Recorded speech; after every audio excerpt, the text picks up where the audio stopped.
You could be the key to helping change lives. Join a clinical trial with Nucleus Network in Minneapolis and be a part of groundbreaking research. Nucleus Network has been conducting clinical research studies for over 15 years. Right now, Nucleus Network is looking for people with moderate to severe kidney impairment to participate in their upcoming clinical studies. If eligible, your participation could help advance research of investigational medications that are being developed to treat a variety of medical conditions. Nucleus Network is offering compensation ranging from $2,000 to $7,000 for study participation time. If you or someone you know has kidney disease, check your eligibility for Nucleus Network's upcoming studies now at nucleusnetwork.com.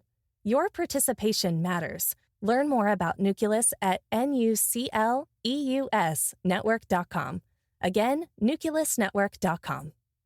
Hi, I'm Dr. Lori Watson and the co-host of Foreplay. I'm your co-host, George Fowler, former firefighter, your couples therapist who loves to talk about sex. Woo! Let's discuss everything about the best sexual techniques to building your emotional intimacy, which is really necessary for great sex. We bring sound, concrete tools to reframe your relationship problems and learn how to fall in love again and feel desire. Listen to Foreplay Radio on the iHeart app, on Apple Podcasts, or wherever you get your podcasts. Hello and welcome to Marriage Therapy Radio. I'm Zach Brittle. I'm here with Laura Heck. I want to thank you for listening, especially if you're from Romania. I got a very kind email from a listener in Transylvania, which I think is cool because, Dracula.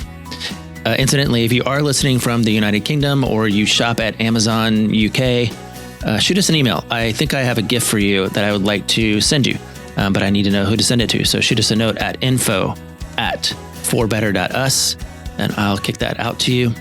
In the meantime, today, Laura and I are talking about anxiety and kind of what to do when one or both partners is prone to just being anxious. This is not about anxiety as a diagnosis or an overall condition as much as just the daily anxiety that comes from, being in the middle of a pandemic and stuck in your house all the time and trying to figure out how to make sense of the world. We have a bunch of ideas that I hope will be helpful. It's a very cool conversation. Stick around. So hold on, tell me this story about this Peleton situation, because I'm excited that you are getting a Peleton. I'm waiting on mine to arrive. It's not a Peleton. It is the Nordic Track version. Well, yeah, I just decided. So my gyms are all shut down, and right. I'm ready. I've been exercising more. I've been walking to my office a lot, which is fun. I walk to my office. To your office? How long does that take you? About an hour? It's 2 miles. So it's only about a 30-minute walk. 40 minutes? Yeah. 30, 40 minutes. But now I'm like, okay, I'm ready to dial it up a notch. So I decided I was going to buy a Peloton. And this weekend I was stalking Craigslist. I was looking for all the people who were going to give up on their New Year's resolutions and just say, hey, I'll take it out off your hands. Yeah. And there were a few, and I talked to a couple people, but I just didn't ever pull the trigger fast enough. But then I found one, and I'm so excited because it was the right price, but it was in Bellingham, which is it's like an hour from here. Yeah. So that's where I went to school. You knew I went to Western, yeah? Yeah. Okay. So I decided I'm going to do it. I'm just going to make a trip up there and get it. But as I'm interacting with the guy, actually it was a girl, she said, I'm going to send it to you. And I was like, yes, I don't have to drive. That's really exciting. So that's not only is it a great price, but she's going to send it to me, which is perfect. And so we start working out the details. And she says, all you have to do is go to Walgreens and buy 4 eBay cards for $200 each. Cause that was $800 for this Peloton. And then when I got home, I had to just scratch off the card and send her the numbers on the back. This is a great idea. I know. She sounds like she's really got it figured out. She's a physician. Yeah, she's not very good at spelling. And her grammar's kind of bad, but she's a physician and she just moved to Maine with her parents and she didn't have time to take her Peloton with her. And she's so busy as a physician that she couldn't meet me in person. Well, and also she lives in Maine. Right. But she came up with this really great idea. Furthest state away from Washington. So that makes sense. But she came up with this really great idea to contract with eBay where they were going to take care of the entire transaction for her. And all she needed was to find a buyer. Yes. Great. So I headed over to Walgreens. Of course I did. And I got 4 eBay cards. Yeah. I did not pay for them. I just got them. You just got them? Like off the little rack. I just got That's 4. That's so smart. I know. Yeah. Okay. And then I came home and I scratched off the back and I sent her the 16-digit numbers. Hold on. So if you don't pay for them, they don't get activated. Yeah, totally. They're worth nothing. You didn't. Yeah, they're worth nothing. Okay, it's good. Okay, so you're going to screw the screwer. I really like this. No. Story. She's so mad at me right now. she's like, these numbers don't work, and I'm like, what? I don't understand. Unbelievable. Yeah. Where's my Peloton? Yeah. But you shipped it already, right? And so I'm sitting here, I'm waiting for my Peloton to arrive. Did you let her know that you're no longer in Washington State? It's like new. Also, I live in Nigeria now.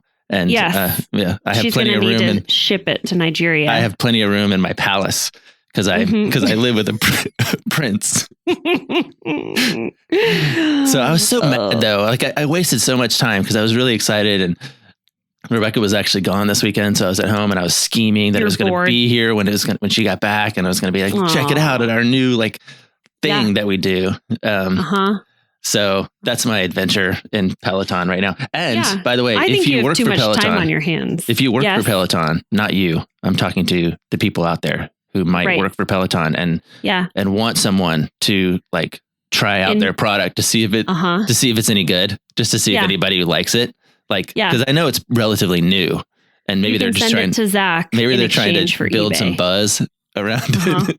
Because people probably don't know what Peloton is. They might not have heard of it yet. So, but if you're out there and you work for Peloton and you want to send me one for around $800, I would be happy to create some buzz, to give you some digits off of a eBay card. Of a gift card. Oh my gosh. I'm bummed about it. I'm not that bummed about it, but whatever. I'm really glad that you have been spending time on Craigslist or Marketplace because I think it's really enhanced your life. I'm done with Craigslist, but let me tell you what I do love, which is the Buy Nothing group that I'm a part of on Facebook. Yes.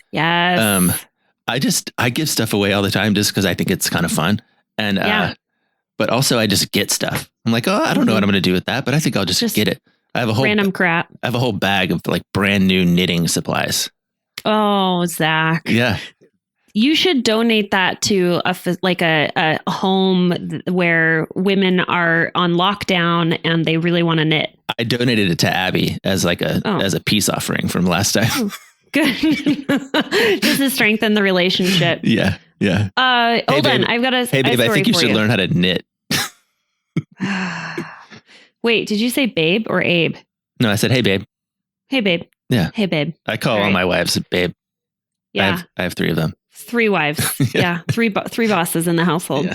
Okay. Spring break. Can I tell you what I'm doing? Yeah. I'm really excited about this. We went back and forth. We have some friends that are going to Hawaii and we wanted to go with them for spring break. I've been super anxious for travel. Ooh. This is foreshadowing. So I've been really excited. And then anyway, husband and I talked at length about going to Hawaii, and we decided it's just not worth it, being on lockdown, blah, blah, blah. So what we did decide to do is to remain a self-contained unit, and in true Laura Heck fashion, we rented, it's called the Revel. So it's a version of the Sprinter van, but it's the most compact version. And we rented a Revel. And with the money I would have spent on this lavish Hawaiian vacation, we're blowing it on the Revel to rent. And we're going to drive as this self-contained unit through multiple Western states. And I'm so excited to live in one pair of clothing, brush my teeth with the same toothbrush as the rest of the people in my family. Use all of the dry shampoo, and just go travel around. So it's a shift. And I know a lot of you are like, oh, it sounds like the worst idea. I would hate to be, not only cooped up in your house, but then now being cooped up in this tiny little sort of RV situation. It's really small, by the way, but it's going to be great. That's what we're doing for spring break. And cool. I could not be more stoked to get on the road and just see what there is to see and not interact with any other humans. Yeah. Cool. Yeah.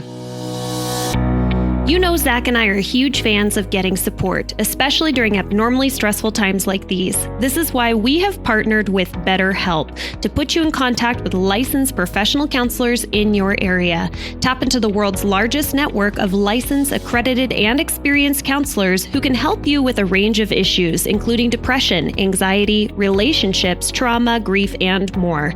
With BetterHelp's counselors, you get the same professionalism and quality that you would expect from an in-office counselor, but with the ability to communicate when and how you want. The matching process is quick but thorough, and you have the ability to communicate with your therapist how you like it, whether it be messaging, over the phone, or video conferencing. I know that in-person therapy sessions aren't feasible right now, and a lot of therapists are booked out, but don't let that stop you from getting the support that you need. The cost is less than half of what Zach and I charge, which is kind of unheard of. And when you register with BetterHelp, you're supporting Marriage Therapy Radio.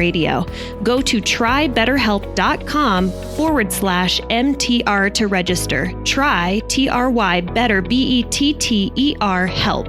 HELP.com/MTR to register with BetterHelp. All right. Here's what I wanted to talk to you about. And okay. I'm picking your brain. This is like true, hey, Zach, what we used to do back in the day. Let's get around and like have a pint and let's just like shoot some questions out there. Mm-hmm. And the question that I have for you is I want you to imagine in a relationship where one partner runs a little more anxious than the other and might even have like an actual like anxiety disorder. And it impacts the partner. Not only does it impact them on a level, but when anxiety is a part of the relationship, it's impacting the rest of the relationship. Mm-hmm. And I think my question is, how does the partner show up in that relationship, the non-anxious partner show up in that relationship in a way that's loving and empathetic, but also boundaried? And I'm just a little lost on who's responsible for what and what, I don't know. I'll go on with the story, but I'm just really struggling right now as everyone's anxiety seems to be going up right now and how it's impacting marriages. I had a guy, one of the husbands in my client practice, they were in person in the beginning of 2021, and then they went away for a little while, and then they came back in December. And the reason he came back is because he wanted to let me know that he was over it. And I was like, what? I'm over like living in this house with these same people all the time. I was like, you uniquely are over it now. Like no one else is having this experience. But yeah, you're not wrong. I mean, the anxiety is crazy. I think depression too. They're both like kind of rearing their head. Fun fact, I'm diagnosed with both. So they kind of run hand in hand, right? Sometimes like people will ask me what my superpower is, and I say, I can feel all the feelings at once and also none of the feelings, and I can do that at the same time. Wow. So yeah, I'm able to feel everything and nothing at exactly the same time, which is pretty special. Really fun to be inside my brain. Yeah. Yeah, really super. So, I mean, do you understand where the question for me comes up of if you are one of those people where maybe you are maybe your partner, because I think it's a lot easier for us to recognize when our partner is anxious than when we are anxious. Yeah. But like if your partner is running anxious, it impacts us. Like that doesn't stay on the inside. Anxiety comes out and it's very clear to other people, but it's not clear that it's their own anxiety. Sometimes it comes out as criticism. Sometimes it comes out as impatience. Sometimes it comes out as irritability. And so that's kind of what we're seeing on the outside when our partner's feeling anxious. I guess I'm kind of wondering, like, what is a partner to do? Yeah. And what can they do? Because it's clearly their partner's anxiety. Yeah. And I think about this a lot the same way I think about the way coaches prepare for football games, particularly like at like collegiate and NFL levels where there's a lot of film study. And that means that that the game itself may be on Sunday afternoon, but there's a ton of time spent in the film room looking at sort of what happened, what went wrong, what went right. What are we doing? What can we tweak? But in the film room, there's not a lot of urgency, right? There's not a lot of sort of, if you think about it's an old kind of trope that I don't know if we've ever talked about here, but this idea of like important and urgent. Did I ever tell you about this? Or have you ever heard about this before? But like, well, you have played this. By the way, you sent me a text message and you're like, just so you know, Laura, like your emergency is not my emergency. Yeah, totally. Something like that. Yeah. Okay. Well, the idea is that there's like, it's a quadrant just like anything else. So there's pluses and minuses of both. So there are things that are not important and not urgent. There are things that are not important, but they're urgent. There are things that are urgent and important, and there are things that are important, but not urgent. And I think businesses do and people do the best work when they're focusing on things that are important, but not urgent.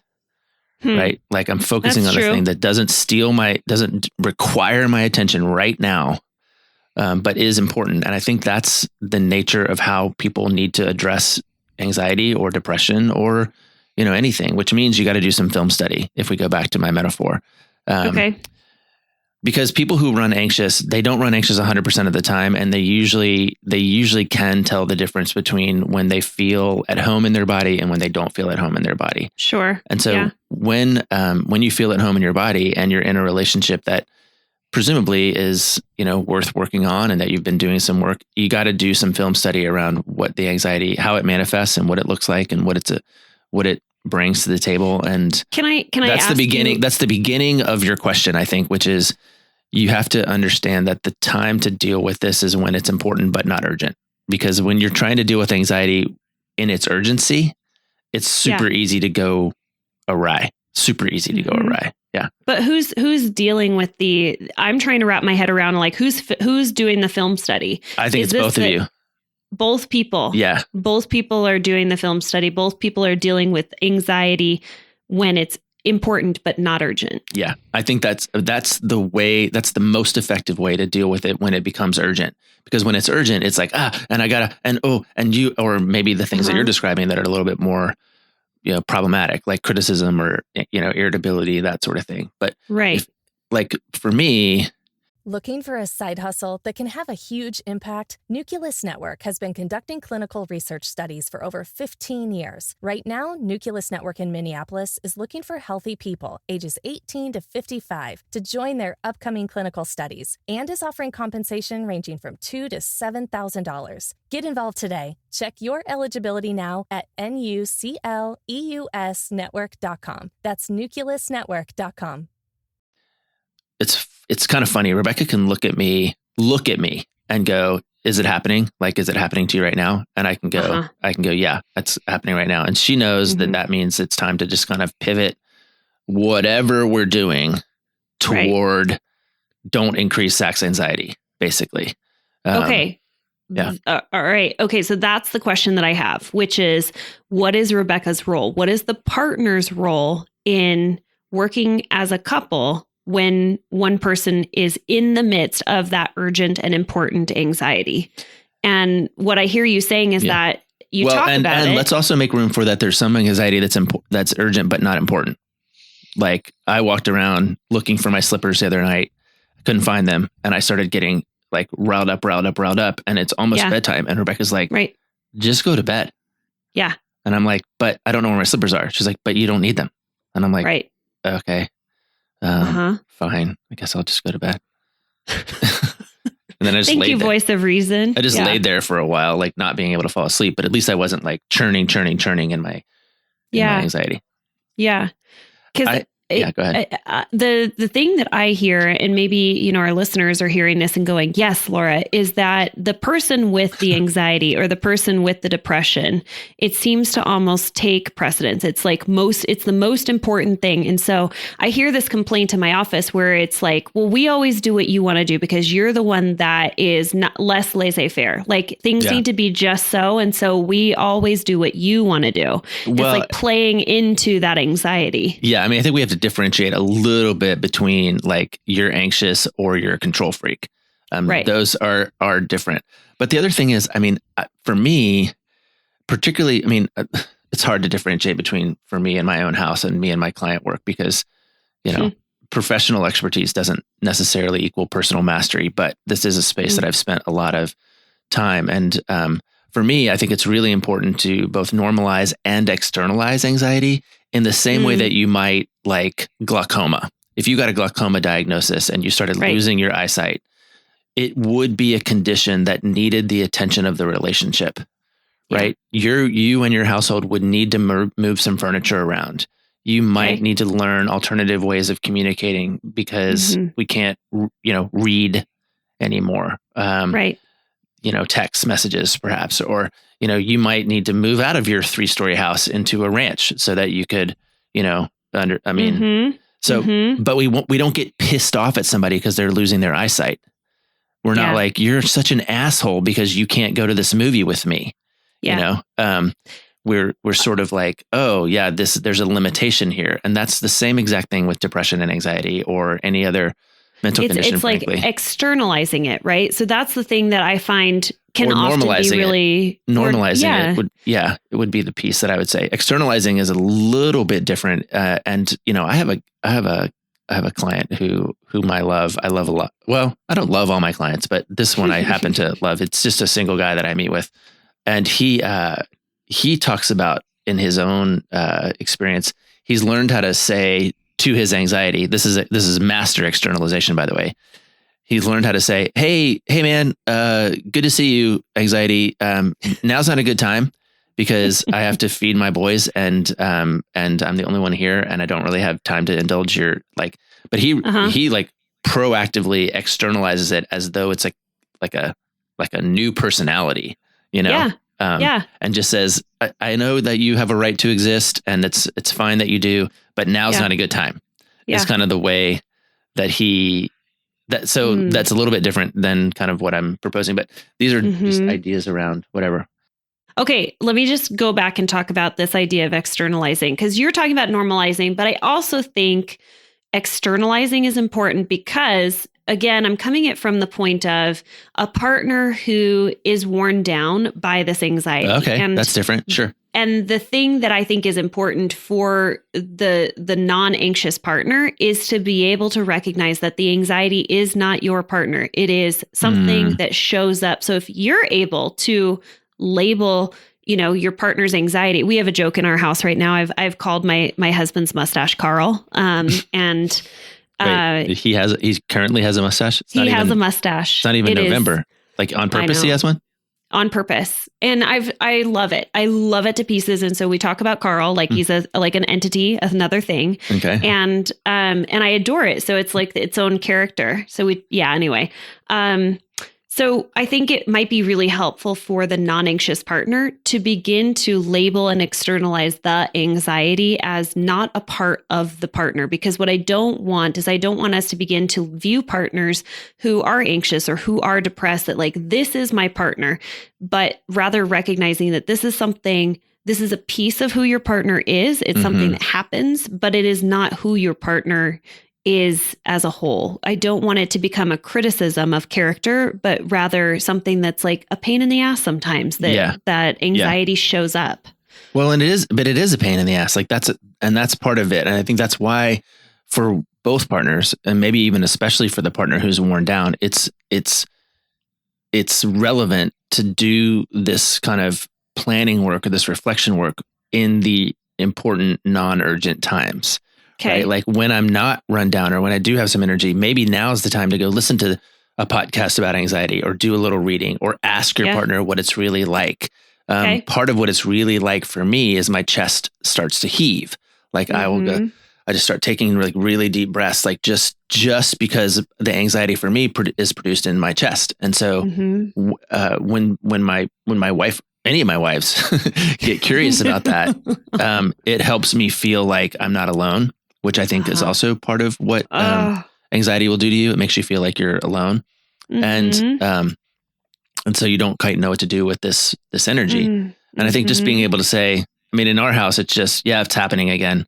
And so, because I have other options, right? I have options to be irritable. I have options to be, a jerk. I have options to raise my voice or, cry or run away or drink or whatever. Like I have those options. I just need to learn how to choose the ones that are actually going to be, proactive and productive. And this is what I'm trying to communicate to clients all the time is that when you can have some grace for that, it is external, it isn't you. And I think glaucoma, like that glaucoma metaphor helps people, or like I have a heart condition or I have arthritis in my knee. Particularly, and I'll add this part too. Like I've heard this a lot, which is people will say, well, I don't want to take medication. Like that's not a thing, because somehow that feels like I'm diminished or I'm flawed or like I'm broken. Yeah. But I'm like, would you take medication for your heart condition or your glaucoma or your arthritis? They're like, yeah, totally. Like, I don't understand the difference. I don't, particularly if medication works. We don't know if it works all the time. Like it might not work, but let's not get rid of the option before we even understand whether or not it's helpful. Right. The thing that I'm also thinking about is like, what is your role? Where are the boundaries that are established? So if you are the anxious person and you recognize like, look, when anxiety comes out, it impacts me, it impacts my relationship. It sort of makes it difficult for me to show up as my best self. So there's things that you have control over, although anxiety for the most part is this feeling of lack of control. But you do have things that you can take control of, like you can see a therapist, you can take medication, you can own your feelings and communicate them to your partner when you are feeling anxious, rather than just allowing these external behaviors of irritability where your partner has to play emotional charades to figure out what the hell's going on, when you could just say, hey, I'm having a really tough time right now. Yeah. Carl just showed up and boy, he's super loud in my ear right now. Totally. I think that's a result of film study. I mean, that's a result of talking about it when it's not present or not rearing its head. Mm-hmm. And there's a level of trust that's required there, right? You have to trust that your partner can hear that and that you can hear it and that you can trust yourself. Like, I mean, here's the other place that people with anxiety and depression go is they go to shame, right? Yes. So I make it worse. I'm going to make it worse because I feel like a piece of crap because I'm feeling all these emotions. I don't know where to put them, or I'm feeling nothing and I don't know what to do with that. The piece that is so important to me is that the person who is experiencing anxiety or depression, you can almost always guarantee that shame is a part of it. Oh yeah. And as the partner, because again, this is what I'm wanting to focus on, is like, what does the partner do when their partner is experiencing anxiety? Is don't shame the shamer. Like don't. Sure. Yeah. Well, I think if you're looking for like a simple instruction, it's kind of like what do they call it? The Hippocratic Oath. Like first do no harm. Like don't escalate the anxiety or don't escalate the shame. Okay. You know, obviously it also becomes problematic when you try to fix it or solve it or soothe it. Sometimes you just need to like let it pass, like let it run its course. Yeah. And listen, we're not presently talking to people who are debilitated by depression and anxiety. Right. We're not talking about major disorder. We're talking about sort of the daily elevated, trauma and drama that comes from, being in a situation that's stressful and not knowing I think, not to overblow kind of the COVID thing, but not knowing when this thing is going to end is anxiety provoking, not knowing when we're going to be able to go to a movie and that's just symbolic, of course, of all the other things that we don't get to do. But I think this is the other piece too, which is anxiety and depression are really, really good at lying to you. If it's external and it's like a person, what'd you call him? Carl? Carl's a really good liar, right? Yeah. And Carl wants to tell you all the things that you can't do. And all the reasons why, if you do that thing, it's going to be disastrous. Right. And you need to call Carl what he is, which is not a truth teller. And so part of the role of the partner, the loving, trusting partner, is to be a truth teller and just to say, hey, like we've been through this 100 times. We're going to get through it 100 more. And, but everybody needs something different. Every film study is different and every game plan is different. And so, the best coaches in the world are ones who've done a lot of film study and understand how to work with the resources that they have. Yeah. I have a question for you, because I've been coming across a lot of different resources that I would love to recommend for people, whether they are the anxious, whether they are the partner to the anxious person. But I have a couple of books. Have you heard of The Highly Sensitive Person? It's just it's a book out there. I have. It's called My 18-Year-Old Daughter. Yeah. So there's The Highly Sensitive Person. This is a book that I have not read, but has been told to me by anxious clients that like, hey, I read this. This is really helpful. And then there's another one that's called The Highly Sensitive Person in Love. Okay. And then I also have this other one. Oh, I hope I can find it. But it is, well, I'll find it. You tell me, do you have any resources that you have recommended or heard are good for thinking about anxiety? Yeah. I've heard exercise is really good. And so like you might want to try and get, like a Peleton or something. And if anybody is interested in helping me with my anxiety, I would allow you to send me a Peleton.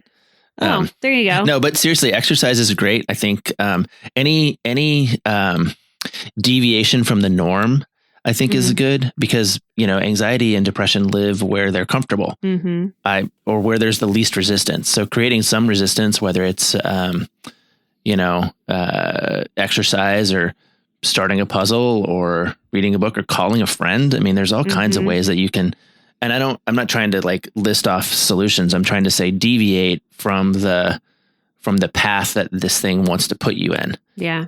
Interesting. And, when my family gets out of the way of my own anxiety, part of what they're doing is not creating resistance that allows that anxiety to have something to fight back on. Right. Like if they were to show up and go, Dad, calm down. I'd be like, I can't calm down. Like that would be right. That'd be really different than, okay, just leave them alone. And then I just kind of sort it out. And again, I do want to actually emphasize that we're not talking about major diagnosis. We're talking about more moderate situational anxiety. Yeah. Mm-hmm. Yeah. I'm looking at this book. This one's been recommended by a good friend of mine. He had her on his podcast, but it's Everything Isn't Terrible. Conquer your insecurities, interrupt your anxiety, and finally calm down. And this is by Kathleen Smith. And it's sort of written in sort of like the tone that these books like You Are a Badass or The Life-Changing Magic of Not Giving an Fuck. I didn't say it this time. Yeah, right on. Yeah. But I think, like showing your partner, hey, I recognize that Carl's around and I'm going to do my best to do some film study. And some of that film study might be getting, like learning some new plays, like reading some books, understanding it. And I think it's also really important for the non-anxious partner to build some empathy and understanding of reading some of these books as well. Like read them together. Yeah. Here's another sort of minor tip that I feel a little bit like a hypocrite mentioning because it happened to me accidentally, which is stop doing stuff that makes you anxious. Stop doing stuff that makes you anxious. And here's the reality of this, which is I used to wake up every single morning and go straight to the news and immediately get pissed off. Like I would just immediately find the headline that was going to make me angry or upset or whatever else. And over the last couple of days, frankly, that news hasn't been there. Like it's just, there's not provocative news for me. There's not news that makes me mad. And I just noticed like, I don't wake up every day and like take my anxiety pill, meaning the pill that makes me anxious. But it's only because the nature of the pill itself has changed, not because I'm doing anything different. But it made me go, maybe if like 6 months ago, I just stopped reading the news, I wouldn't be so wound up all the time, Sure. Or overscheduling yourself or, I had this. That's a good one. Yeah. I had this moment the other day where I got really anxious. I overscheduled myself. I was like, hey, I'd like to host a dinner party on Friday night. And then I'm also hosting my son's birthday party on Saturday. My anxiety. Wait, what is this? It's this thing. What's the word? That's right. It's called a dinner party. Yes. What is this thing called a dinner party? It's where people get together and they share germs. Wait, people together? Yeah, I know. That's so weird. I know. Yeah. All right. So I got really anxious and I was like a week away and I started thinking about planning 2 sort of gatherings at my house back to back. And I had to chat it out with the people who I invited over. These are some friends of ours. And finally you didn't invite your enemies over? I didn't. No. And I just said, hey, I think maybe we could reschedule. And I had like this whole vomit of anxiety producing thoughts that came out. And I just finally had to say, hey, please disregard like everything that I just said. I honestly just need to go to bed, sleep on it, wake up the next morning. I'll feel totally different. But the thing was, I had to say I overscheduled myself. Here's something that I just wanted to recommend is, if you find yourself running anxious, acknowledge it. talk to your partner about it, do some film study when you are not feeling like it's important and urgent. But maybe you're listening to this podcast and you're like, yeah, I get it. It's never really been a conversation in my household that what I experience is anxiety.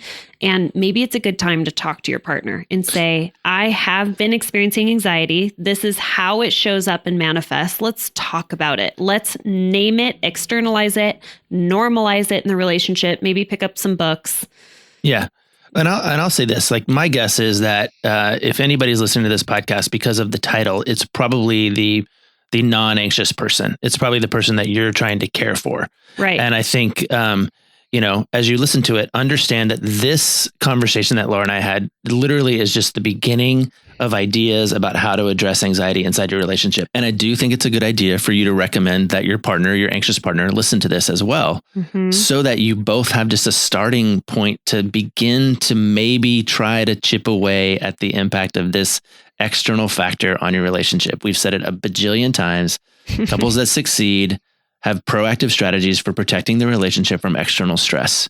And if you can understand that anxiety, specifically mild anxiety, is part of an external stressor, then it sets the table for the two of you to begin to put your strategies together to how to combat it. And so if you're the anxious person who is now listening to this podcast because your partner asked you to, great, awesome, glad you did that. And now see what happens, see what ideas come up, and see what kind of conversations can get churned when you're in the important non-urgent time. Yeah. Because that's where we do our best work, is when we have kind of the space and the freedom to be creative around things that are problematic in the relationship. I love it. All right. Well, let's land this plane. This could potentially be the longest episode we've ever had. So just the two of us chit-chatting. Cool. Yeah. All right. Okay. See you next week. See me next week. Thanks so much for listening to this episode of Marriage Therapy Radio. And if you're listening to this episode and you're thinking, you know what, there is some anxiety or there is some depression that is showing up in our relationship, and it's something that I really would like to take some control over, some responsibility for individually, a great way to do that is to find your own personal therapist. We have partnered with BetterHelp. And if you go to BetterHelp/MTR, that's for Marriage Therapy Radio, you're able to receive a discount. And these are licensed professional therapists in your area that you're working with virtually. So just wanted to let you know that resource is always there. And the books that I recommended are also fabulous. But wanted to say thank you so much for all of your time and attention, making your relationship better today than it was yesterday.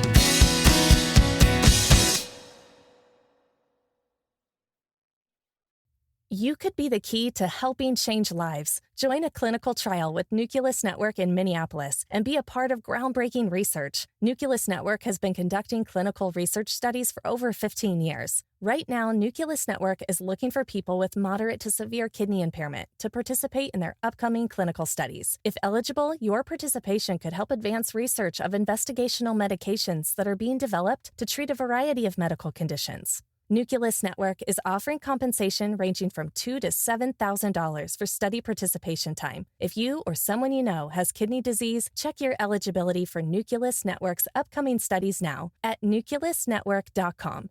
Your participation matters. Learn more about Nucleus at nucleusnetwork.com.